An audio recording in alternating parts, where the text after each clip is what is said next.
Thank you all for coming. I know everybody here is very busy, so I'm very honored that you all chose to come today. And thank you, Ambassador Fujisaki, for the beautiful flowers you sent me on my arrival and for all you've done over the years to benefit the people of Japan and the United States. Thank you to the ACCJ and the America-Japan Society for inviting me here to speak and learn from all of you. And mostly thank you for the warm welcome and the birthday wishes. I've never had a party this big.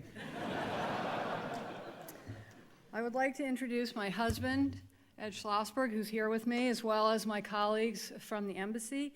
My Deputy Chief of Mission, Kurt Tong, I'm sure many of you know well, and his wife, Mika, Public Affairs Counselor, Mark Davidson, and his wife, Kuniko. Also here are my Chief of Staff, Deborah DeShong-Reed, Political Minister Counselor Donna Welton, and Economic Minister Counselor Jessica Webster, among others from my team. Maybe you guys could just stand up briefly. And John Nyland is here, Senior Advisor. Get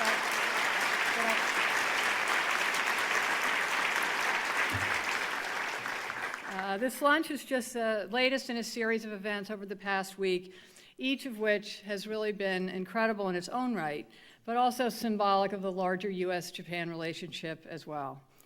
I'm honored that President Obama asked me to serve as his ambassador to Japan.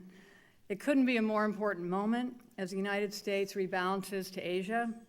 Relations are at an all-time high. We are making real progress in key areas of our alliance, and the partnership is truly a global one. Just before I left home, this message was emphasized in meetings with the President, the Vice President, Secretary Kerry, Secretary Hagel, and National Security Advisor Rice. As everyone in this room knows well, Japan is our most important ally in the region, and Japan has no truer friend than America. We're bound by common history and common values. Our countries have overcome a difficult past to embrace a promising future.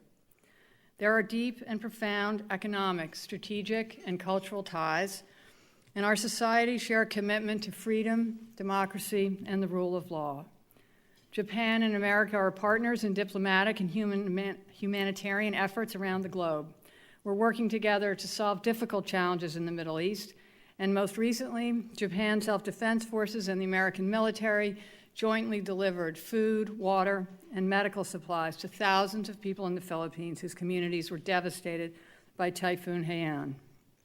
Over the course of the past week, I've seen the same spirit of trust and commitment made visible in less dramatic but equally profound ways. First, my presentation of credentials to His Majesty the Emperor. I think everyone was amazed by the number of people who came out to welcome me. I know that my embassy colleagues, Japanese political leaders and journalists, and certainly people back home were all surprised. Even my children were impressed. But more striking than the number was the warmth and excitement that seemed to animate the crowd. It was a great tribute to the relationship between our countries, and I know that it was also a tribute to the family legacy that I'm proud to represent. President Kennedy worked hard to strengthen the U.S.-Japan relationship at a difficult time, and my mother often spoke of his wish to be the first sitting president to visit Japan. As a child, it made a deep impression on me that my father's PT boat had been sunk by a Japanese destroyer, yet just 15 years later, he was proud to invite the Japanese commander to his inauguration as president, and excited about the possibility of uniting the crews of the two vessels on his future state visit. That's a great parable for our larger relationship, and a reminder that when we focus on the things that unite us instead of those that divide us, when we look to the future instead of the past, we truly can create a better world. Change takes work, it takes courage, and it takes perseverance. Those are all qualities I saw in the people of Japan when I first came with my Uncle Teddy in 1978. We went to Hiroshima Hospital and spoke with women who had been burned in the attack. We laid a wreath to honor the past, but my uncle also talked about the future we could build together. I saw then, as I saw for the next 30 years, that he never gave up. He never stopped trying to improve the lives of others. That lesson is one we can all remember in our own lives, and it's important in relationships between nations as well. Our parents and grandparents built the United States-Japan alliance through countless acts of reconciliation, friendship, courage, and commitment. Now it's our turn to continue this work so that we can pass this alliance on to our children even stronger than it is now. It was especially meaningful to me to be embraced by the people of Japan during this week of remembrance when I was far from home and family, and I will always remember the comfort and strength it has given me. That thoughtfulness came not just from the crowds, but from political leaders and countless individuals who sent me flowers, have written or spoken to me as I walked around Tokyo. The Emperor himself offered sympathy and spoke of President Kennedy with admiration. Respect for ritual and tradition and the ability to infuse a formal ceremony with warmth and humanity are qualities that I admire greatly, and I feel privileged to have been given these gifts by the people of Japan. 2 days after I had the honor of meeting the Emperor, I flew with Lieutenant General Sam Angelella, commander of U.S. Forces Japan and the 5th Air Force, to Yokota Air Base, where his headquarters is located. As the military helicopter rose over Tokyo, I saw the giant shape of Mount Fuji in the distance, reminding me where I was and how little time we each have in the shadow of something so timeless. United States Forces headquarters is located in a nice, nondescript, 3-story U-shaped building from the 1970s. Right in the middle of the U, where a parking lot used to be, now stand the brand new state-of-the-art headquarters of the Koku Jeitai's Air Defense Command, commanded by Lieutenant General Nakashima. It's an impressive facility with great capability, the nerve center of Japanese air defense in a tense and potentially dangerous part of the world, monitoring the Senkakus and the DPRK. Right next to General Nakashima sits a chair for the American commander. Throughout the day, I was impressed by how closely the American and Japanese military are working together. They have common equipment, they train together, and the senior generals have built lasting personal and professional relationships over many years. This mutual respect and close communication are vital to our strategic partnership and evident to every visitor. That's why this relationship has underwritten the peace, security, and prosperity of the Asia-Pacific region for more than 6 decades. That close working relationship was underscored during the recent 2+2 meeting with Secretary Kerry and Secretary Hagel, held here in Tokyo for the first time. Work is underway to revise our bilateral defense guidelines for the first time since 1997 and expand the scope of our mutual cooperation. We support the evolution of Japan's security policies as they create a new national security strategy, establish a National Security Council, and take steps to protect national security secrets. We are committed to the realignment of our bases and proceeding with the Futenma replacement facility. Additionally, we are committed to conducting joint exercises and training so that American and Japanese forces can be ready partners in the defense of Japan, as well as continuing to work together in humanitarian assistance, disaster relief, economic development, and peacekeeping operations around the world. At the same time, as Winston Churchill said, we arm to parley. In dangerous times, the United States has always stood for the principle that disputes should be resolved through diplomacy and dialogue, and we are ready to assist this process in every way we can. As Secretary Kerry said last weekend, we hope to see a more collaborative and less confrontational future in the Pacific. Unilateral actions like those taken by China with their announcement of an East China Sea Air Defense Identification Zone undermine security and constitute an attempt to change the status quo in the East China Sea. This only serves to increase tensions in the region. Japan has shown great restraint this past year, and we urge them to continue to do so. We encourage Japan to increase communications with its neighbors and continue to respond to regional challenges in a measured way. We will continue to consult especially closely with the Japanese government on these issues, and I know Vice President Biden will be underscoring these messages on his visit next week.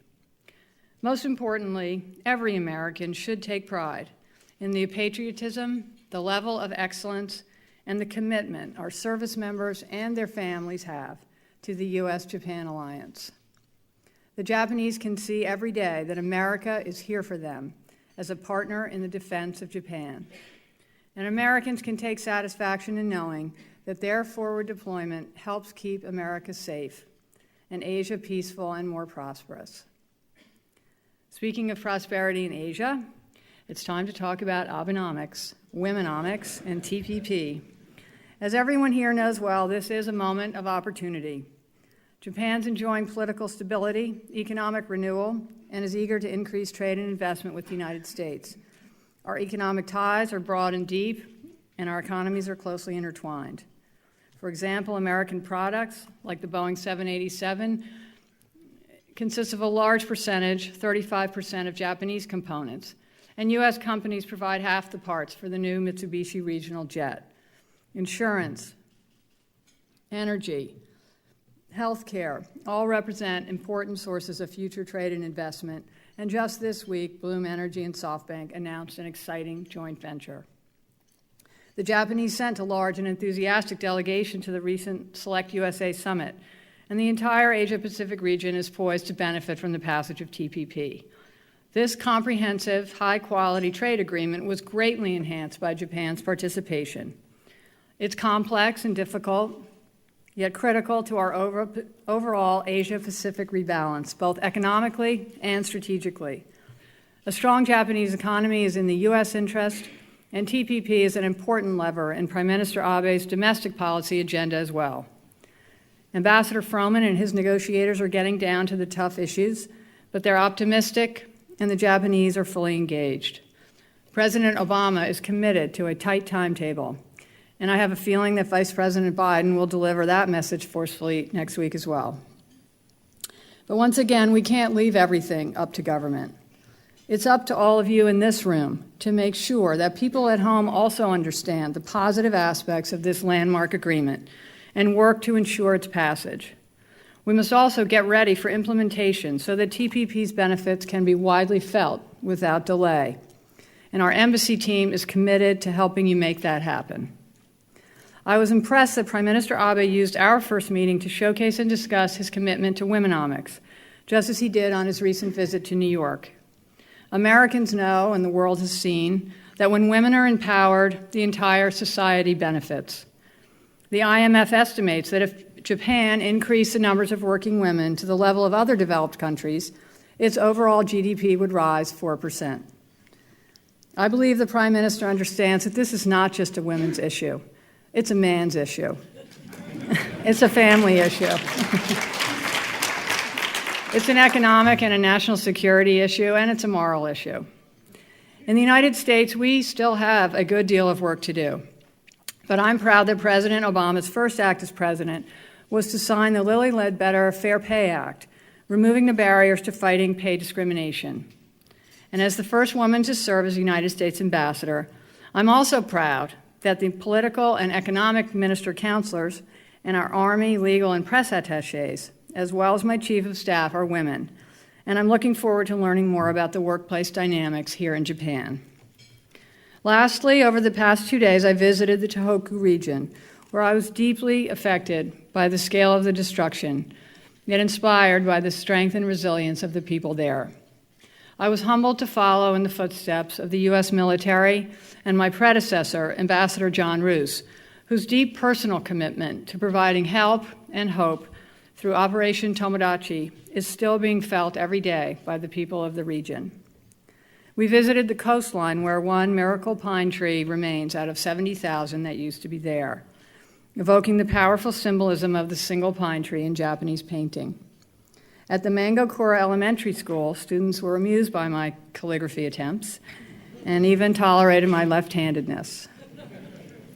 I brought home little ambassadors of hope in the form of knitted creatures made by a group of grandmothers who understand that creativity and community are often all we have in times of loss. Not only does the crocheting help them focus on the present rather than the past, the women treasure the letters they have received from people around the world who have bought their eco-friendly pot scrubbers. I'll be hanging them on the Christmas tree at the embassy and sending them to friends to remind them of the spirit of Tohoku. Finally, I was able to donate books to a library dedicated to the memory of Taylor Anderson, an American jet volunteer who taught English there before she was killed in this tsunami. And when I looked at the list of books that had been selected, I noticed that my Uncle Teddy's children's book called My Senator and Me was one of them. It brought a smile to my face to think of how much he and his dog Splash, who is the actual author of the book, would have loved knowing they were big in Mangakura. It was 2 days that Ed and I will never forget. Like the travel and U.S. homestay programs in which 10,000 young people have participated, this visit brought to life the vital role that the Tomodachi Initiative plays in connecting these communities to the broader world.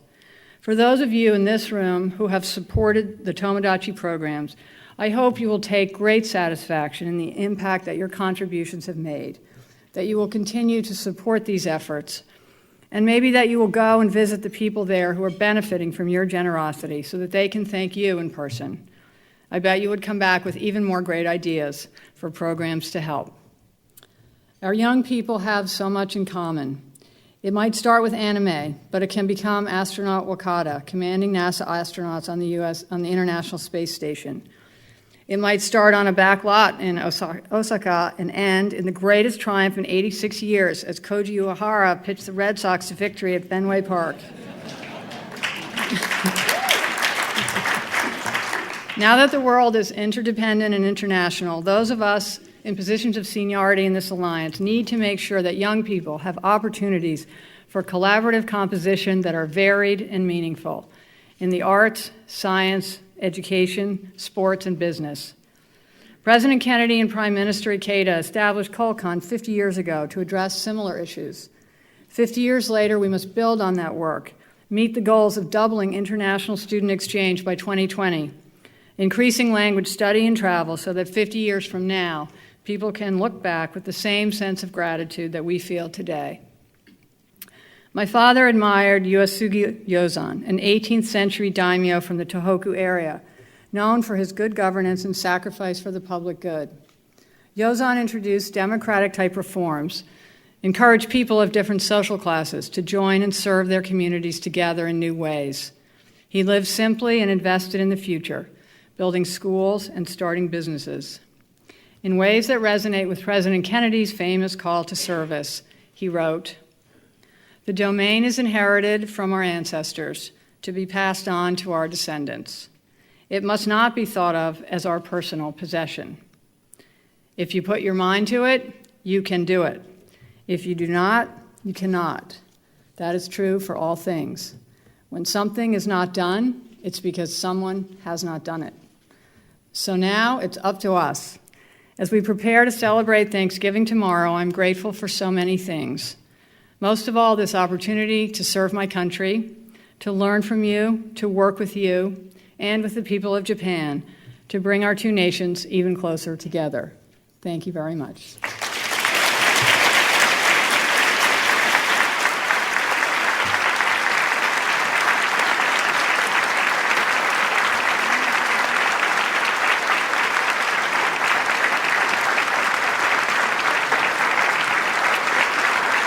Ambassador Kennedy, thank you very much. Thank you. Now I'd like to have President Fujisaki on stage to offer closing remarks.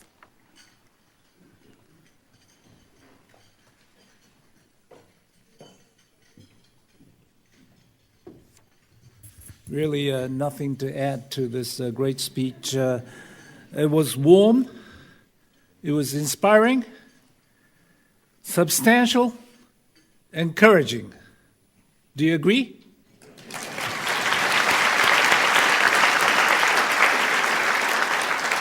Abbreviation would be WISE, W-I-S-E. And I think we have received a almost Thanksgiving gift and Christmas gift all together today. It's a great gift that the American government has sent to us. Thank you very much, and I am sure that everyone felt that we are in good hands. Thank you very much, Ambassador, and Dr. Schlossberg. Thank you very much.